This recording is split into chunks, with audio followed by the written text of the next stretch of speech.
conversation explores the art of thinking beyond the obvious. And today I have my special guest. He's the president of a software company that created an app so you can do SEO marketing and ops right from your phone. So you can stop duct taping apps together and somehow we give away for free. I like that, Mr. Mark, and no other than Mr. Mark Roesler. Daniel, thank you so much for your time this morning. I appreciate it. Welcome, Mr. Mark Arnapsaka. And can you please introduce more about yourself that I missed? Yeah. Well, I feel like I'm kind of in my third life. I started off as a professional musician, recorded 57 songs, put out 9 records, went on tour, opened up for a lot of famous bands, even made a career out of it. I worked in the music industry in marketing and retail. But then, the music industry changed. The record stores disappeared, and everything was done online via, streaming or downloading songs via iTunes. Walmart was responsible for 11% of all the record stores, so all the independent record stores disappeared. From there, I moved on to sports marketing. I sold advertising for just about every pro sports team in the country, and that's where I learned I hate the phrase, "This is how it's always been done." I really don't like when people say that. There's always a better way to do it. There's always a smarter way to do it. And we changed the formula at that company. Give you an example. When someone sells advertising in a print publication, which was, the way people bought advertising back in those days, Yes. they call, the owner of a company or a business in the area, and they tell them it's a great place to advertise, and align themselves with the sports team. The company at the time was worth about $4 million, and they were doing things, basically the way everyone else was doing them. Then we got the contract for the Coca-Cola 600, which is a NASCAR race, and it's the races ran at the Lowe's Motor Speedway. At least it was back then. So one of the salespeople decided that he was going to call vendors of Lowe's. Lowe's, the giant big box hardware store.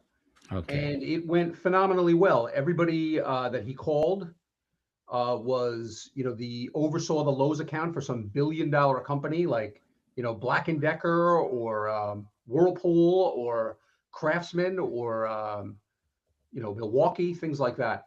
And they had an extraordinary amount of money to spend on advertising because they were the person that oversaw probably the company's largest account.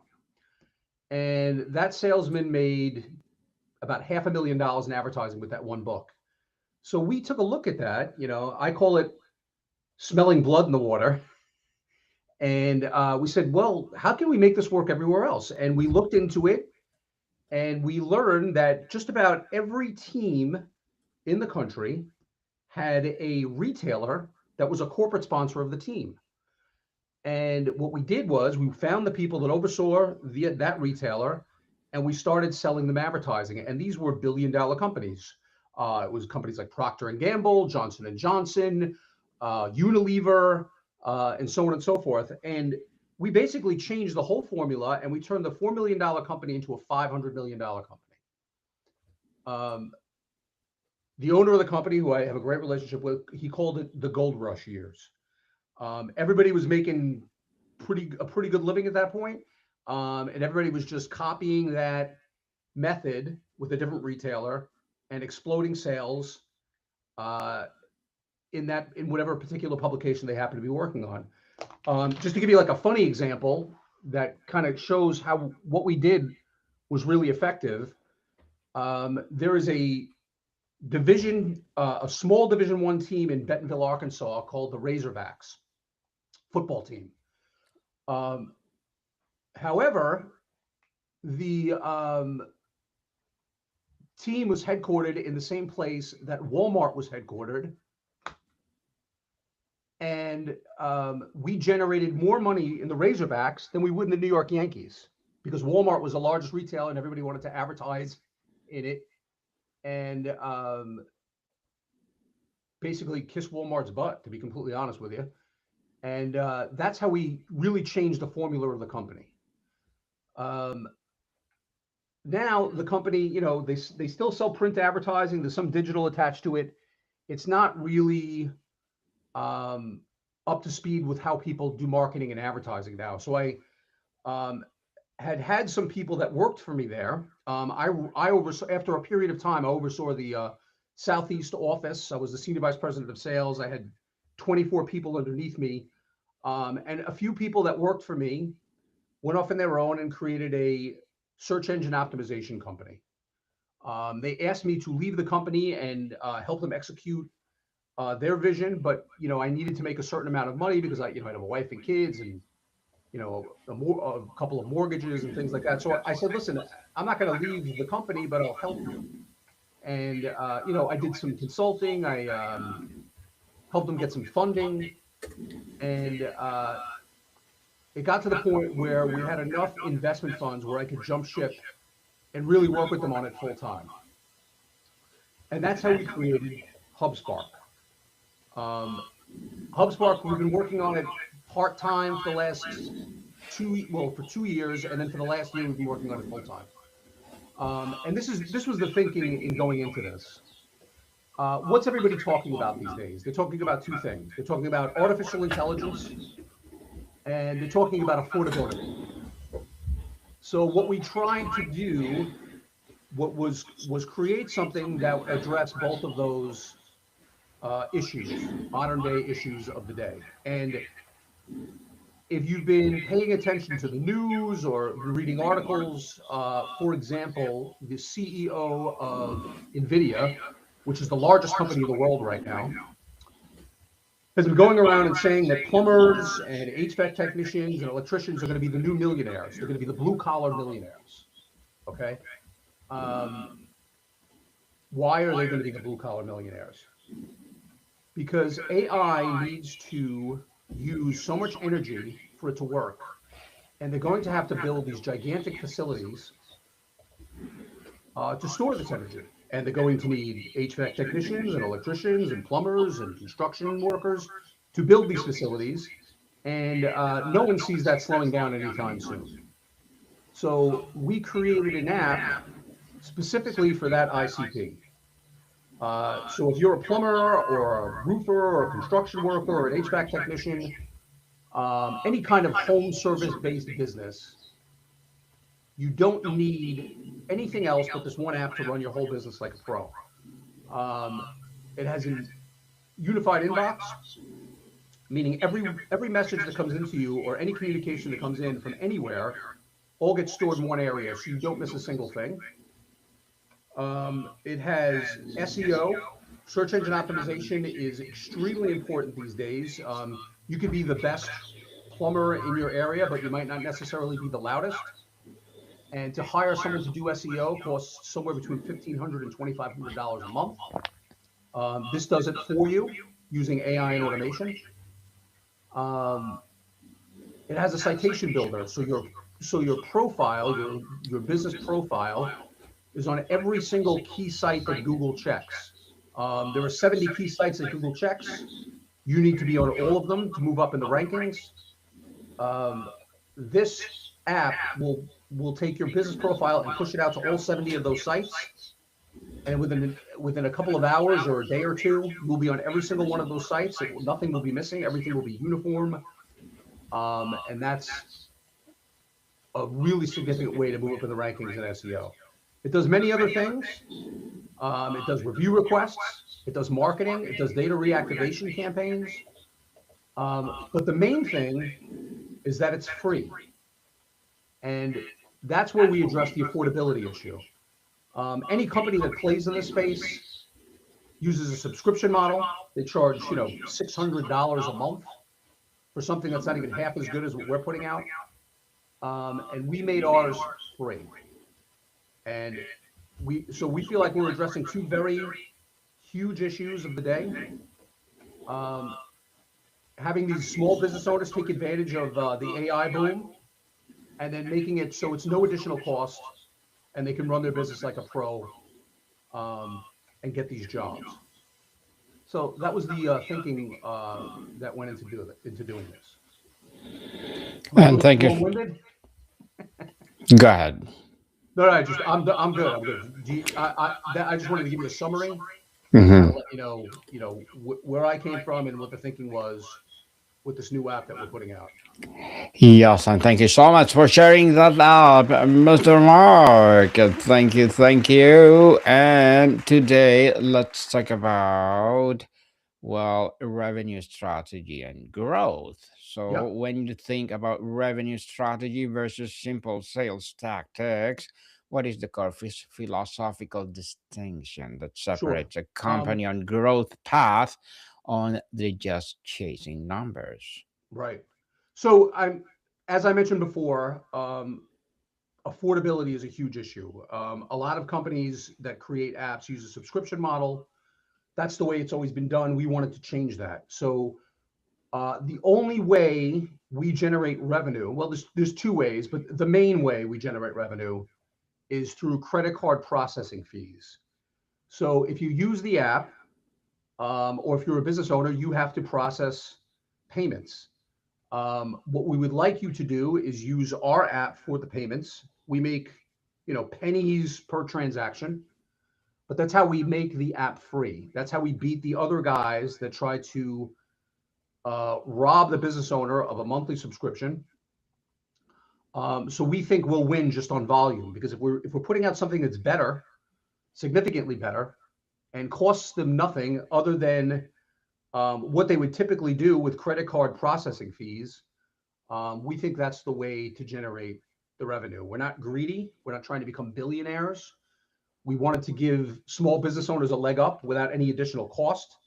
And actually, our credit card processing fees are probably lower than what they're using right now. And what they typically do is pass it on to the customer. So they can either charge the customer less, or it will be a less inexpensive transaction because the credit card processing fees will be significantly lower. And that's the way we think the future of tech is going to be. You create something, you make it free, and you win on volume as opposed to subscription-based models. The only thing there, the only cost there is the credit card processing, but everybody has to do it anyway, no matter what platform they're on. And we think if we put out something that's better and that's zero risk, and that's exactly how much you pay for it, zero. We think that's the way to go, and we think we're going to win.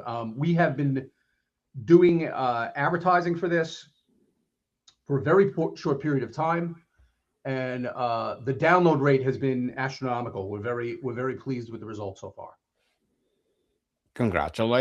Thank you. Congratulations, Mr. Mark. Many companies conflate growth with the new customer acquisition. How do you build revenue strategy that truly balances the three engines of growth: new logos, expansion, revenue, and retention? Well, retention is actually very important. There's a lot of churn with apps. People, they start using the app and then they abandon it because something's confusing about it. Um, we've tried to make it as intuitive as possible, but we've done multiple other things. We have a customer support team, world class, 24 hours.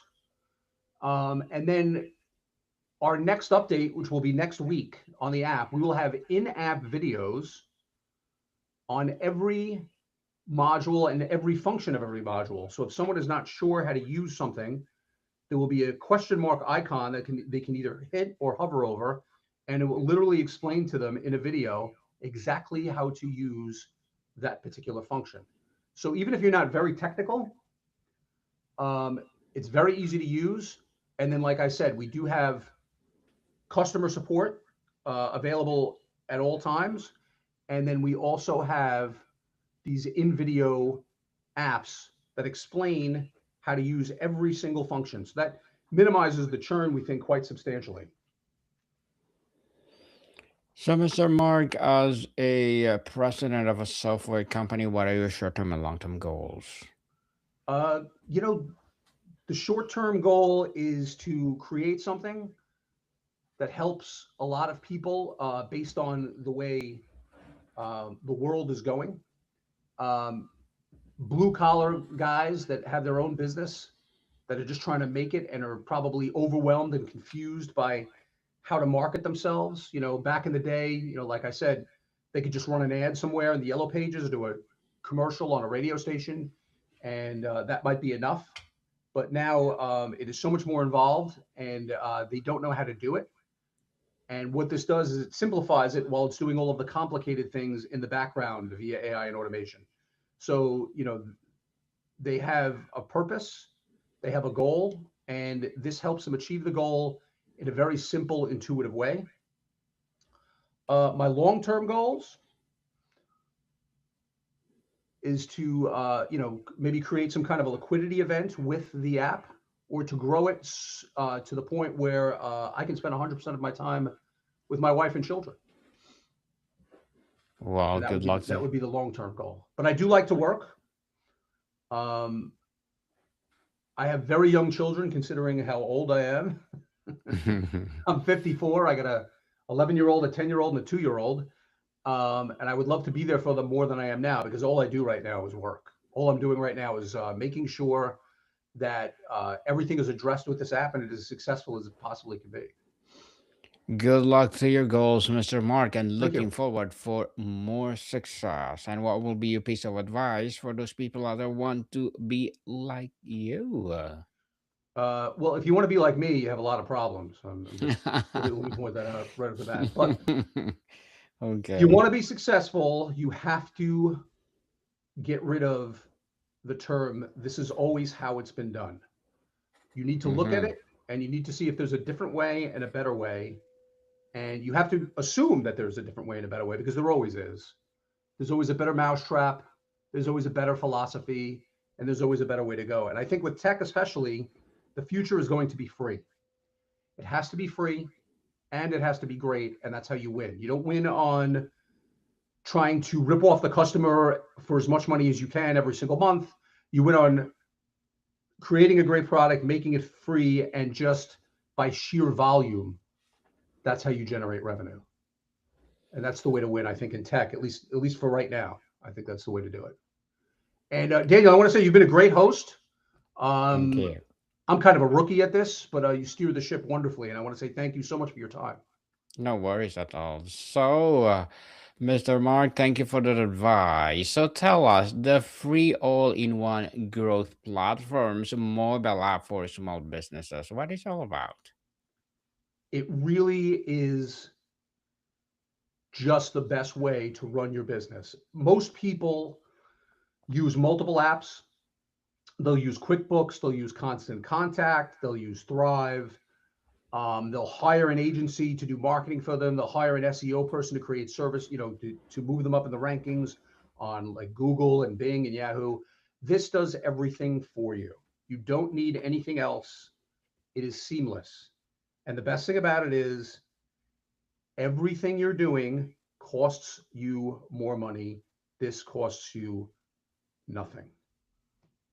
So you can run your business better than you ever have before without any additional cost, because obviously you have to pay for supplies, you have to pay for workers, you have to pay for the trucks you're rolling out, you have to pay for the fuel for the trucks.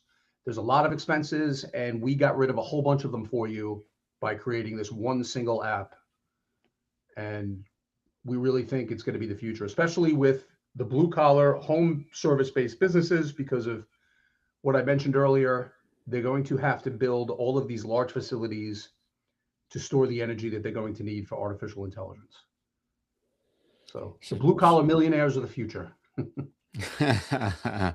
well, looking forward for that, Mr. Mark. So now it's totally free. Is it sooner or later you're gonna charge the That we're app? never going to charge. We do have an upgraded version. That's $249 a month.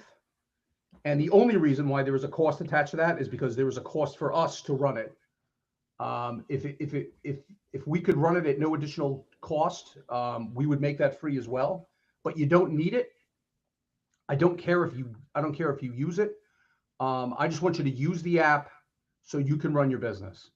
Um, the pro model, definitely helps you with growing your business via review requests and some search engine optimization things that are not included in the core version.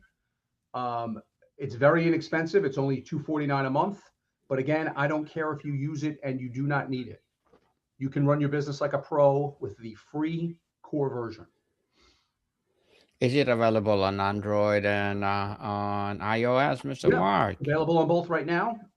It's in the App Store. It's in Google Play, and Mm-hmm. then there also is a web version. It's app.hubspark.com, app.hubspark.com. And if you log in on the app version and then you go to the web version because you want to work on your computer, you just log in there and all your information comes right up. One Wow. of the other great things about it is, we Mm-hmm. really have an excellent CRM that's built into the app as well, which a lot of business owners obviously need. And Mm-hmm. if you have your entire customer list in like a Excel file, you can upload it to the app and it will populate it perfectly within the CRM. Interesting, Mr. Mark, and thank you so much for sharing to the world and totally free people because people like free. What do People you like think, free. Mr. Mark? Yes. So, how do you build resilience and optionality into a revenue strategy so the company is not overly vulnerable to a single competitor or channel or economic shift? Well, in this space, we are the only small business operating system that is free. Um, Yes. Everybody else charges a pretty astronomical amount of money. And we didn't just want to make it free; we wanted to make it better. So it does things that theirs does not even do, and everything it does that theirs does, it does better. Um, and then, like I said, even though it's free, we still have world-class customer service. So if you need help, there's a number you can call or a ticket that you can file, and we will address it immediately. Well, interesting and powerful, Mr. Mark. What is your advice for navigating and tension between the need for predictable, repeatable process in revenue operations and need for entrepreneurial agility and creativity in finding growth? Yeah, I mean that's a really hard question to answer, but the simplest way to answer that is to make sure you have your ear as close to the ground as you can have it. You can make sure you're keeping your eye on the market, what the trends are, where the opportunities are. You have to pivot very quickly. Our founder, Jay Rathman, he is unbelievable at seeing the changes and what's working and not working, and he pivots at lightning speed. He's very hard to keep up with, to be completely honest with you. His first business was a company called Digital Horsepower. They did SEO services strictly for attorneys. Attorneys are the hardest type of companies to rank because they're so competitive. But he gets all of his attorneys in the three pack, and he used the experience and the technology he developed from Digital Horsepower and built it into the HubSpark app. But pivoting very quickly and understanding the market by having your ear really close to the ground is something he is great at, and that's something that we try to do. So if we see somebody doing something that we like, honestly, we'll either mimic it or try to rebuild it ourselves and make it better. Mr. Mark, before we wrap up the discussion for today, I'm inviting you to please do listen to my other podcast, people, because my Abstract Essay is already in fifth season, Abstract Poetry in second season, and Bob Book 101 Review is sixth season this year, Comedy 101 third season, and Food 101 in fifth season as well, Geography 101, Love Letters, Movie 101 Review, Music 101 fourth season, and Science 101 and Sex 101 in its third season, and my baby podcast, Mental Health 101, Law 101, Bible Verses 101, Entrepreneurship 101, and of course, Motivation 101. Please listen to them wherever you listen your podcasts. And I'm inviting you, Mr. Mark, to be part of my Entrepreneurship 101, and let's talk about business I would love mindset. to. Thank you, Daniel. You're most welcome. Congratulations. Thank you. So, if you had to advise a CEO on one single non-negotiable ritual or meeting to instill a discipline around revenue strategy across their leadership team, what would it be? Always address the fact that how it's always been done is not the way to go. That's what you have to do. You have to look at something and you have to see if there's a better way to do it. And that is the way that you get ahead of everyone else. And that is the way you succeed. Yes, and thank you so much for sharing your knowledge and wisdom to the world, Mr. Mark. And so, can you please invite our listeners to support your advocacy, your app, or whatever projects that you're doing right now? Please do. Every small business owner, download the HubSpark app. It is zero risk and there is zero cost. And you'll be happy that you did. Give it a try. Yes. And you can call our company with any questions, and we are happy to help. But it is zero risk and nothing but upside. The HubSpark app is great, and it's free. It's free, people. Grab it and use it, most especially for, well, entrepreneur out there. In one sentence, what is the ultimate goal for a great revenue strategy? I'm Mr. Mark. Wow, you really put me on the spot here. You want Sorry. one-liners? Yes, one liner. Keep your ear to the ground, pivot very quickly, and never do it how it's always been done. Yes, and you need to learn from your mistake, people. Oh, yeah. No doubt about it. Yes, so Mr. Mark, thank you so much for your time. Thank you, Daniel. Have a great one. Appreciate it. Yes, Motica people, see you soon.